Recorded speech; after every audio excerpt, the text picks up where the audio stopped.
Los momentos difíciles llegan inevitablemente a la vida.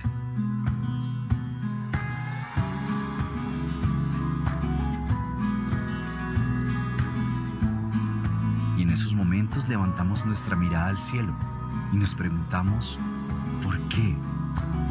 ¿Por qué está pasando todo esto?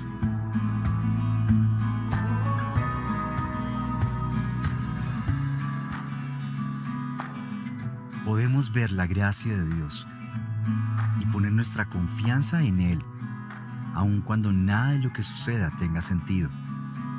Y nos preguntemos, ¿dónde está Dios?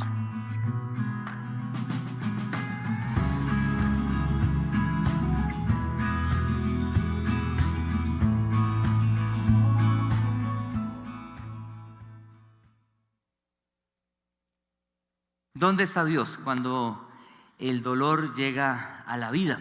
La vida es hermosa, es preciosa, qué bonita que es la vida, pero también la vida tiene momentos difíciles, momentos duros, momentos que toca enfrentar. Uno quisiera que todo fuera de maravilla, pero no es así. Hay momentos difíciles que toca enfrentar. Pero cuando llegan esos momentos, y son momentos a veces muy duros, llegamos a pensar, ¿dónde está Dios? ¿Dónde está Dios en medio de esas situaciones? Y nos preguntamos, Dios, ¿por qué permite tales cosas? ¿Nos han preguntado alguna vez eso? Si eso le pasara a una persona cruel y despiadada, uno dice, pues se lo tiene merecido el desgraciado, ¿cierto?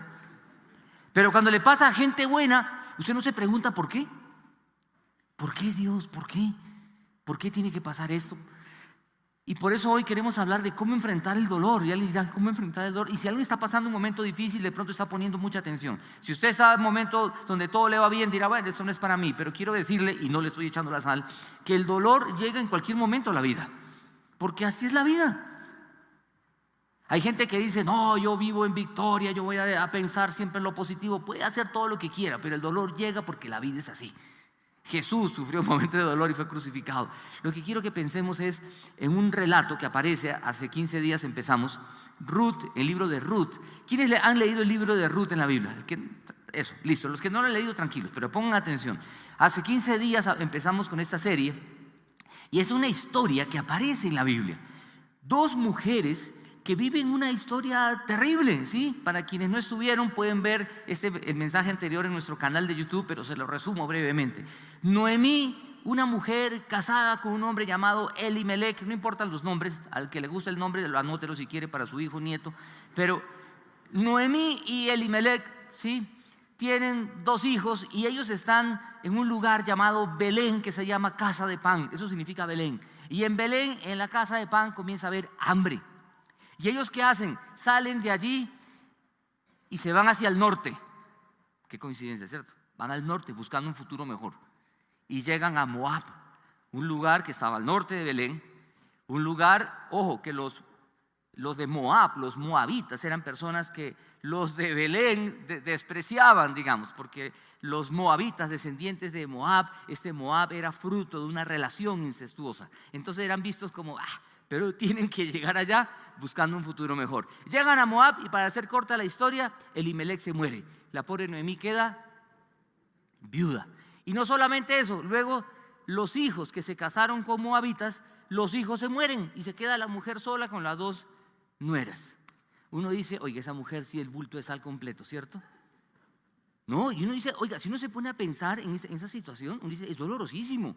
O sea, la mujer pierde marido, pierde hijos, y la pobre mujer cuando regresa a su tierra, porque dice, voy a regresar porque he oído que allá empieza la cosecha de la cebada, y regresa y le dice a las nueras, hijas, muchachas, adiós, me voy a mi tierra, quédense. Lloran, parece que las nueras amaban a la suegra, vea, qué cosa tan interesante, ¿cierto? Amaban a la suegra, la abrazan, una se va y la otra dice algo que es espectacular, le dice suegrita, a donde tú vayas, yo iré. Tu pueblo será mi pueblo y tu Dios será mi Dios. Oiga, y le dice, y yo nunca te voy a dejar, solo la muerte me separará de ti. No, ¿quién no quisiera tener una nuera así? ¿Sí o no?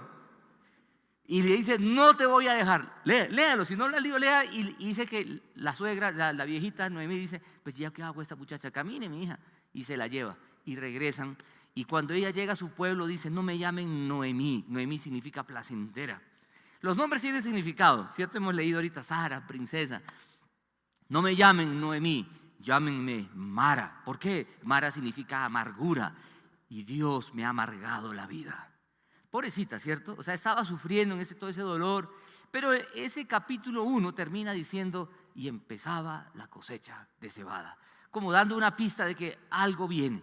Ellas llegan, todo el mundo las ve, pobrecitas, 2 mujeres, viudas, sin familia, sin nada, abandonadas las pobres, como quien dice, no, les llegó la roya a las pobres, sí.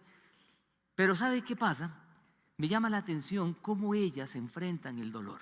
Y no es que aquí les voy a dar una fórmula, mire, el dolor se enfrenta de esta manera. Cada ser humano es diferente, pero quiero que veamos cómo enfrentaron el dolor estas mujeres. Estas 2 mujeres llegan a su pueblo tristes, abatidas, duro para la muchacha, para Ruth, porque está dejando su parentela, sus amigos, su tierra, y va a una tierra extraña y no va a buscar un futuro mejor, sino va a acompañar a la pobre suegra que está totalmente destrozada. ¿Qué hacemos frente al dolor? ¿Qué hacer frente al dolor? ¿Qué podemos? Hay gente que ante el dolor se paraliza, queda totalmente quieta. Es una reacción en algunas personas. Otros, ante el dolor, ante el sufrimiento, pues a veces comienzan a sufrir una serie de cantidades de aspectos fisiológicos, comienzan a somatizar estas cosas. Otros se abandonan a veces en el trago o en alguna otra cosa, encontrando refugio en algo. ¿Qué hacer frente al dolor? Miren, hay una frase de un hombre que es conocido, un filósofo, Nietzsche, dice lo siguiente, miren, me llama la atención lo que él dice. Quiero que vean en pantalla lo que dice este hombre. Él dice, no hay razón para buscar el sufrimiento, pues ¿quién lo busca, cierto? Pero si éste llega y trata de meterse en tu vida, no temas. Me llama la atención porque uno dice, no temas, pero míralo a la cara y con la frente bien levantada. La pregunta es, ¿eso es posible siempre? A veces hay dolores que sobrepasan nuestra capacidad. Por eso que hay gente que queda paralizada, quieta, sumida en el dolor, y la depresión, la ansiedad los pueden embargar, ¿o no? No sé si usted habrá vivido un caso así o ha visto casos así. El dolor, el sufrimiento llega en algún momento a la vida. ¿Qué hicieron estas mujeres? Lo que quiero que pensemos hoy es, ¿qué hicieron estas mujeres que nos pueden inspirar a nosotros para que cuando llegue un momento así, o si estamos viviendo un momento así, podamos pensar en qué hacer, qué hacer? Lo que quiero que piensen es en esto. Miren, estas 2 mujeres lo perdieron todo. Perdieron a sus esposos. Esta mujer, Ruth, no tenía hijos. Estas mujeres perdieron, muy probablemente eran muy pobres.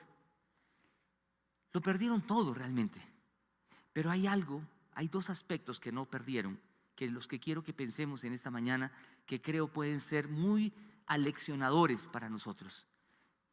Muy aleccionadores para nosotros. Y por eso quiero que pensemos en estos 2 aspectos que ellas no perdieron y que nos pueden ayudar a enfrentar el dolor. Y quiero que veamos el texto, por favor. Vamos a capítulo 2, versículo 1. ¿Cómo enfrentar el dolor? 2 aspectos que no perdieron. Miren, por favor, está muy acelerado retrocedan uno. Eso, listo, ahora sí. Noemí tenía por parte de su esposo un pariente que se llamaba, ¿cómo? Boaz. O sea, ella llegó a su tierra pensando aquí no hay nada y no hay nadie, pero mire, había un pariente que se llamaba Boaz. Era un hombre rico y ¿qué más? E influyente de la familia del difunto Elimelech, ¿cierto? Miren, acá hay un dato importante. Ella llega y este hombre Boaz, uno dice, ¿quién es este hombre Boaz? Miren, dice acá que era rico e influyente, pero ¿saben quién era Boaz? Si uno se pone a pensar, ¿recuerdan cuando hablamos acerca de este hombre? Este hombre, hijo de un hombre que se llamaba Salmón y la mamá Rahab. ¿Le suena ese nombre? ¿Quién era Rahab? Rahab era una prostituta de Jericó que se metió en el pueblo de Israel. O sea, yo creo que cuando la gente leía esto decía, ¿vos, el hijo de la prostituta? Ay, bendito. Sí. Oiga, por eso el tipo dijo, no lo ponga, no lo ponga. Ahora, el tipo era rico e influyente, pero yo imagino que los que le tenían celos o envidia, porque siempre hay envidiosos, ay, el rico e influyente, el hijo de la prostituta, ¿cierto? Pero miren, me llama la atención que la gracia de Dios es para todos. La gente cree que en la Biblia solamente aparecen personas perfectas, maravillosas, sin errores. Acá aparece Rahab, pues tácitamente, este es hijo de esa mujer, ¿sí? Que por la fe es incluida en la familia de Dios y en el pueblo de Dios. Pero bueno, llega Noemí y aparece este hombre. Mira el versículo siguiente. Dice, y sucedió que Ruth, la moabita, yo digo, ¿por qué se lo recuerdan? ¿Sí? Bastaba con decir, sucedió que Ruth le dijo a Noemí, ¿por qué otra vez resaltan? ¿Saben por qué? Porque el ser moabita era ya algo que, un estigma para ella en medio del pueblo. La iban a ver, ay, la moabita, porque eran personas que no eran estimadas en el pueblo. Los veían como, no, los despreciaban en pocas palabras.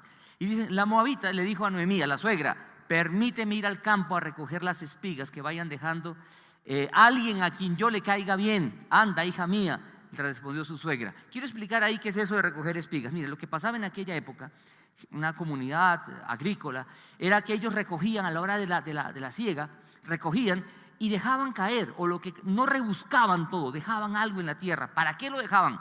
¿Sabe para qué? Para los pobres, exactamente. No era que cosechaban y limpie todo, no, dejaban que qué, y si se caía algo, que caiga, ¿sí? Y eso venían los pobres y recogían. En la mentalidad de la comunidad era dejar eso para los pobres. Y lo que está diciendo Ruth es, suegrita, déjeme ir a buscar a ver qué recojo. Miren, la suegra, yo no sé ahí si pensar si la suegra buena o mala, porque mire, este es moabita, que vaya, le van a dar duro. Yo creo que buena en el sentido que vaya mi hija, además estaba tan desmotivada la pobre Noemí, pero era un riesgo que esta muchacha fuera a hacer esta labor en un pueblo, en una comunidad donde ella, por ser extranjera y de Moab, no fuera apreciada. Pero lo que quiero que noten es la actitud de ella, de no quedarse quieta, paralizada, sumida en el dolor, en la tristeza, sino que toma acciones, hace cosas, se mueve, tiene ganas de salir adelante. Quiero que pensemos en esto. Tiene ganas de salir adelante y no se queda allí. Y la suegra le dice, vaya, hágale. Uno se pregunta, ¿y por qué la suegra no fue al lado? Probablemente ya Noemí estaba muy entrada en años, ¿cierto? Pero lo primero que veo en esta muchacha, Ruth, que también está sufriendo mucho, es que no se queda quieta. No se queda quieta. Y quiero que vayamos al versículo 3, ahora sí. Miren lo que dice. Estamos leyendo la palabra de Dios, las ganas de salir adelante. Pero mira el versículo 3. Ruth salió y comenzó a recoger espigas en el campo, detrás de los segadores. ¿Y dio qué? Dio la casualidad de que el campo donde estaba trabajando pertenecía al rico influyente familia de Noemí, el pariente de Elimelec. Acá tenemos que explicar algo. Mire, dos cosas muy importantes.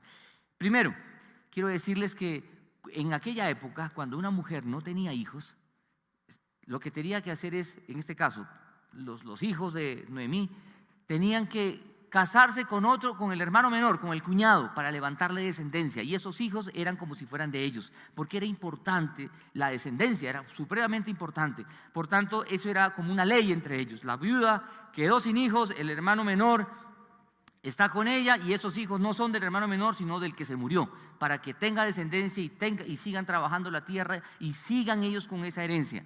Pero ¿qué pasaba cuando no había? Por eso que estaba preocupada Noemí, yo no voy a tener más hijos, ya estoy vieja, por eso que despidió a las muchachas. Pero también había otra ley, miren, que buscaba siempre la equidad y la justicia. Cuando una persona perdía sus tierras porque se endeudaba, quebraba, ¿saben qué pasaba? Un pariente cercano podía redimir. ¿Qué significa eso? Podía ir y comprar para que esta persona pudiera volver a tener su propiedad. Es decir, la idea no era que lo perdí, me quebré, se lo llevaron todo, viene un pariente cercano y lo que podía es comprar esto para que el otro pudiera seguir teniéndolo. Es decir, de alguna manera protegían que las personas no quedaran sin tierra, porque la gente vivía del fruto de la tierra. Entonces imagínense esto, esta mujer llega, no tiene nada, ¿sí? Porque no había hombres en esa familia, no había descendientes, no había nada. Pero sí había uno que se llamaba ¿cómo? Booz. Sí, aparece y dio la casualidad que llegó ella a esa tierra. ¿No le parece que esa casualidad es algo tan especial? Por eso lo que quiero que pensemos en esta mañana, mire, uno tiene que hacer lo que le toca hacer. Dios se encarga del resto. Ella salió a trabajar y dio la casualidad. Mire, esa casualidad, Dios está obrando detrás de esas casualidades. Ya pudo haber llegado a cualquier otro campo, pero llegó al campo de ese hombre que Noemí ni siquiera tenía en cuenta ni lo recordaba. Hubiera llegado a otro campo, de pronto lo hubieran echado o de pronto lo hubieran tratado bien, pero ahí quedaba todo. Pero quiero que noten esto, por favor.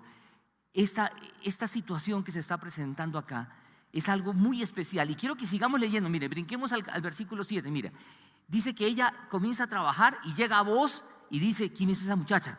Y le contestan: ella me rogó que la dejara recoger espigas, contesta uno de los capataces, entre las gavillas, detrás de los segadores. No ha dejado de trabajar. ¿Desde qué? Desde esta mañana. ¿Qué le dice eso acerca de Ruth? La china era trabajadora, ¿cierto? De esa mañana que entró en el campo hasta ahora que ha venido a descansar un rato en el cobertizo. Miren lo que está pasando. ¿Y sabe qué? Y vos la ve y dice: oye, esta muchachita, ¿quién eres? ¿Quién es? No, es la moabita, la que vino con Noemí. Y vos le duele el corazón. Algunos dicen: no, el hombre comenzó a enamorarse de la muchachita. Yo creo que él se compadece tanto que comienza a decirle a los trabajadores: oigan, cuando estén cosechando, dejen caer más, para que la china recoja más. Y saben, la historia es larga, yo les invito a que la lean, pero miren, ella recoge, dice que 20 kilos, ¿sí? Llega con tremendo costo. Vos le dice: mi hija, si tiene hambre vaya y coma, y le da un plato de comida, le da tanta comida que sobra y guarda y le lleva a la suegra luego. O sea, llevó lonchera para la casa. Ella halló gracia ante los ojos de Booz y Booz, sabiendo que era la extranjera, la trata con mucho cariño. Pero quiero que pensemos en esto. Miren, ¿qué es esas mujeres que lo perdieron todo? Quiero que piense en esto primero. ¿Qué fue lo que no perdieron? Miren, no perdieron, quiero que lo vean aquí en pantalla, no perdieron las ganas, miren, de seguir adelante, pero se lo pongo así para nosotros. No perdamos las ganas de salir adelante. Hagamos nuestra parte, que Dios hará la suya. Él no va a hacer lo que nosotros. Miren, ante el dolor y el sufrimiento, lo que quiero que pensemos es: no perdamos las ganas de salir adelante. Hagamos nuestra parte. Dios hará la suya. Él no va a hacer lo que nosotros debemos hacer. Hay momentos difíciles en la vida que todos hemos vivido, unos más que otros. Hay dolores terribles. Noemí no solo enviudó, enviudar ya es un dolor, sino que también perdió sus hijos. Y ese es un duelo que no tiene nombre. Perder al marido es viuda. Perder al papá es huérfano. Perder un hijo no tiene nombre.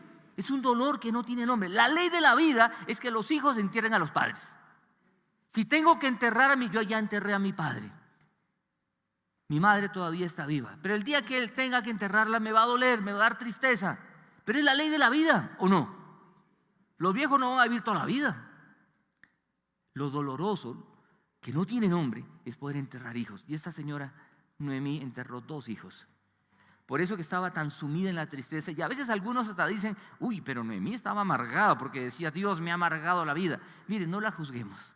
Yo creo que Dios ve el dolor en el corazón humano y Dios no juzga, sino se compadece.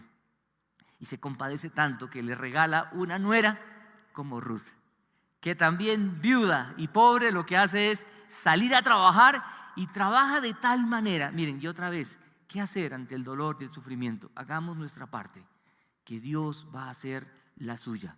¿Y Dios qué hizo aquí? La llevó a un campo que era el del familiar y permitió que ella hallara gracia. Y aquí comienza toda una historia, que es más, comienza hasta una relación luego entre Ruth y Booz, porque la suegra, al enterarse de eso, la suegra le dice: ¿dónde? De Booz. ¿Booz? Y se acuerda, esa es familia. O sea que se nos puede redimir. Y además tiene cómo, porque es rico. Y comienza a planear algo que no se la pierda la próxima semana. Vamos a hablar de eso. ¿Sí? La suegra preparando todo para que... Pero mire, es una historia, una palabra en Caminata Bíblica, que es un seminario que trata de resumir todo el Antiguo Testamento, resume en la frase historia de amor, porque es una historia de amor que luego se va a dar entre Booz y Ruth. Ahora la diferencia de edad era grande, pero en esa época eso era muy común. Y dio la casualidad también que Booz estaba soltero, ¿verdad? O sea, como quien dice, estaba disponible. El disponible con la viuda, que también estaba disponible, ¿cierto? Pero bueno, lo que quiero que pensemos es, lo primero que hizo Ruth fue hacer su parte, trabajar de manera diligente, y Dios se encargó de lo otro. ¿Qué más hicieron estas mujeres? Algo que me llama mucho la atención. Cuando Booz, este hombre rico y influyente, ve a la mujer trabajar y sabe toda la historia, le llama profundamente la atención que esta muchacha haya dejado su tierra, su familia, todo, a un lugar donde sabe que la desprecian por su origen, todo por amor a la suegra. Eso es mucho amor. Eso lo hace de pronto alguien por amor a la pareja, ¿cierto? Mi esposa, mi esposo. Pero por la suegra, llama profundamente la atención. Uno dice, ¿cómo? Yo sé que algunos aquí tienen suegras que de pronto les cuesta mucho amarlas. Pero miren, uno le llama mucho la atención, pero vos le dice algo a esta muchacha, porque la muchacha le dice, mi señor, usted me está tratando de una manera tan especial, yo que soy una extranjera. Y vos le dice, he escuchado de ti y de lo que has hecho por tu suegra. Y le dice algo que es monumental y que quiero mostrárselos aquí en pantalla. Vean lo que le dice, vean lo que le dice. La siguiente, por favor. No, por favor. Hoy está un poquito alborotado el sistema. Un poquito más atrás, por favor. Eso. Miren, lo segundo que ella hace es confiar en Él, refugiarnos bajo la sombra de sus alas. Pero le dice lo siguiente, no sé si tenemos el texto ahí donde le dice, ¿has venido a refugiarte? El siguiente, por favor. Que el Señor te recompense por lo que has hecho. Vean lo que le dice. Que el Señor te recompense, ¿por qué? Por lo que has hecho. Está hablándole vos a Ruth. Que el Señor, Dios de Israel, bajo cuyas alas has venido, ¿a qué? A refugiarte, te lo pague con creces. Vean lo que le está diciendo. Miren, lo primero que quiero que recordemos es, ante el dolor y el sufrimiento, hagamos nuestra parte, que Dios hará la suya. Lo segundo que veo en este texto y que estas mujeres hicieron es que vinieron a refugiarse en el Señor, es decir, no perdieron su confianza en Él, siguieron confiando en Él a pesar del dolor, a pesar de la amargura que tenía Noemí. Yo imagino a Noemí diciendo, Señor, ¿por qué? ¿Por qué se muere mi esposo? ¿Por qué se mueren mis hijos? ¿Por qué no me diste nietos? Porque se mueren los hijos y no dejan nietos y quedan solas esas mujeres. Ella vino a refugiarse bajo las alas del Señor. Y esta expresión, refugiarme bajo sus alas, es una expresión que aparece muchas veces en la palabra de Dios. Muchas veces, en los salmos aparece repetidas veces, como una expresión de, Señor, yo quiero seguir confiando en ti en todo momento. Y es lo que está haciendo Booz. Le dice, mire, Dios te recompensará, Dios te premiará. Y quiero que ahora sí vean los siguientes salmos que escogí pensando en esto. Miren, el Salmo 36 dice, cuán precioso, oh Dios, es tu gran amor. Todo ser humano, miren, todo. Yo creo que esto le daba muy duro a aquellos judíos que sentían que ellos somos el pueblo de Dios. No, acá dice todo ser humano. Booz, el hijo de una extranjera, Rahab, que era ramera. Todo ser humano, una moabita extranjera. Hoy podríamos pensar cualquier persona, joven o viejo. Podríamos pensar cualquier persona que viene o no viene a la iglesia. Es para todos. Miren, la palabra de Dios es para todos. El amor de Dios, todo ser humano haya que refugio a la sombra de tus alas. Si estamos pasando un momento de dolor, de sufrimiento, miren qué precioso poder pensar que en Él, bajo sus alas, podemos hallar refugio. Y es lo que Booz le está diciendo, le está reconociendo a Ruth. Tú has hecho esto y Dios te va a recompensar. Miren otro salmo, hay 3 que quiero mencionar. Ten compasión de mí, dice David en el Salmo 57. Ten compasión de mí, oh Dios, ten compasión de mí. En ti, ¿qué cosa? Confío. A la sombra de tus alas me refugiaré hasta que haya pasado el peligro. Miren qué bonito. Me refugiaré hasta que haya pasado el peligro. Que siempre podamos refugiarnos en el Señor. Y un salmo más, miren, el 91:4 dice, pues te cubrirá con sus plumas. Miren qué figura tan hermosa, como el de un ave, sí, cuidando a sus polluelos. Dice, y bajo sus alas hallarás, ¿qué cosa? Refugio. Su verdad, su palabra, será tu escudo y tu baluarte. Lo que quiero que pensemos es, pensando en esta historia que es triste, que Dios no esconde, sino que está allí al alcance de nosotros, Que cuando pensamos en por qué los buenos sufren, por qué, Señor, si yo te amo y te sigo, llegan momentos difíciles a la vida. Miren, nuestra parte es confiar. Primero, nuestra parte es hacer lo que yo puedo hacer dentro de mis capacidades, porque otra vez puede ser que el dolor sobrepase mi capacidad. Pero sí puedo pedir ayuda, puedo dejarme ayudar, puedo buscar consuelo, puedo buscar personas que estén conmigo. Mire, lo que uno necesita en momentos de dolor es acompañamiento. Cuando usted ve a alguien sufrir, muchas veces no piensen qué le voy a decir. Siempre pensamos, ¿y qué le digo? ¿Y qué le digo? A veces es mejor no decir nada. Una vez alguien me decía eso, voy a ir a visitar a una madre que perdió a su hijo. ¿Qué le digo? Yo le dije, no diga nada. Solo abrace y ore por esa mamá. Pensamos que hay palabras clave, mágicas. Miren, hay gente que coge a versículos, a la gente le da 10 versículos. La gente no quiere ni leer nada. ¿Qué hacer en momentos así? Acompañar. Hagamos nuestra parte, Dios hará la suya. Pero lo segundo que uno ve aquí que hizo Ruth y que vos reconoce es seguir confiando en el Señor y cobijarnos bajo la sombra de sus alas. Una figura tan bonita para decir cuánto necesitamos de Él. Y escúcheme algo muy importante. Uno lee esta historia y dice, bueno, sí, qué historia tan dolorosa. Pero escúcheme, esta historia no es una historia aislada. No, esta historia hace parte de una historia mayor, de una historia más grande de la que usted y yo también hacemos parte. Una historia que es la historia de la salvación. Porque de esa historia de dolor, de sufrimiento, y vamos a ver cómo termina, se desenlaza, sigue mucho más, consecuencias que nos alcanzan a nosotros, por las cuales hoy estamos aquí y por las cuales hoy podemos orar y confiar y poner nuestra confianza en el Señor. Recuerde que Booz, el hijo de la ramera, tiene un hijo que se va a llamar Obed, y Obed un hijo que se llama Isaí, y el hijo de Isaí, ¿quién va a ser? David.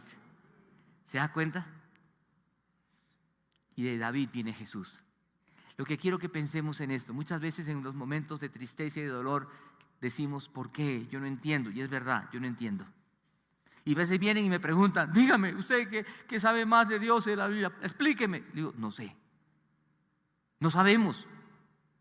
No podemos dar respuestas. Yo creo que, miren, Ruth y Noemí no leyeron su libro, ¿sí? Para poder saber qué venía después.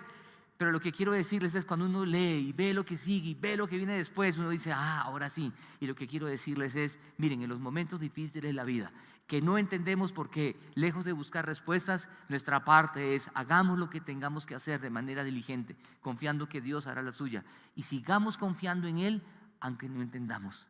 Porque nuestra parte no es entender, sino es confiar. Y eso fue lo que hicieron estas mujeres.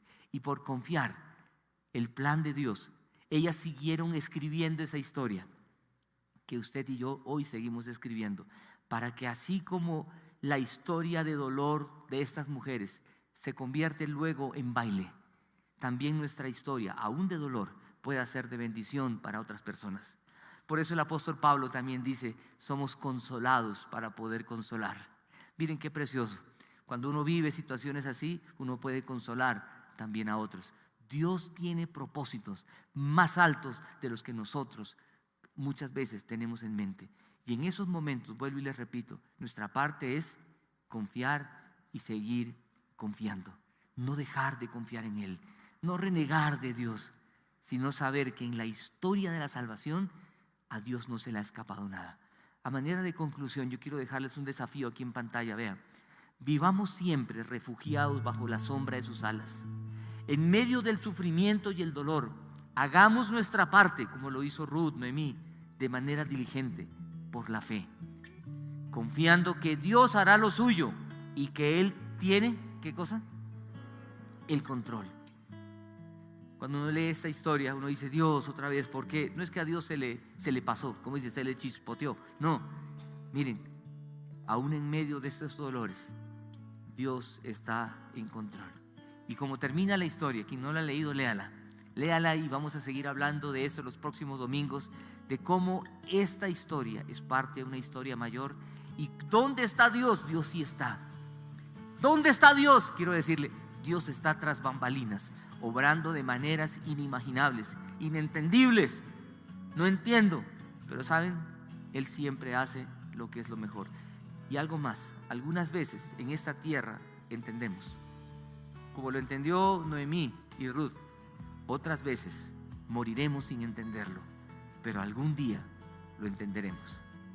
Porque en esta vida no somos seres que aquí nacemos, crecemos, nos reproducimos y morimos. Somos seres trascendentes. Y la vida eterna se empieza a vivir cuando una persona se encuentra con Jesús. La vida eterna no se empieza a vivir cuando uno muere. Se empieza a vivir cuando uno entra en comunión con Jesucristo y se empieza a vivir en esta tierra. Y muere físicamente, pero sigue viviendo por siempre. Porque Jesús dijo: yo soy la resurrección y la vida. El que cree en mí, aunque esté muerto, vivirá. Qué bueno poder aferrarnos a esto. Y en los momentos difíciles de la vida, recordemos esta historia.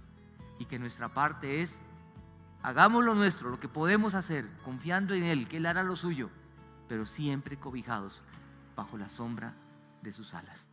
Acompáñenme a orar. Vamos a orar y pedirle al Señor que Él, en momentos difíciles, siempre sea nuestro consuelo, siempre sea nuestro refugio.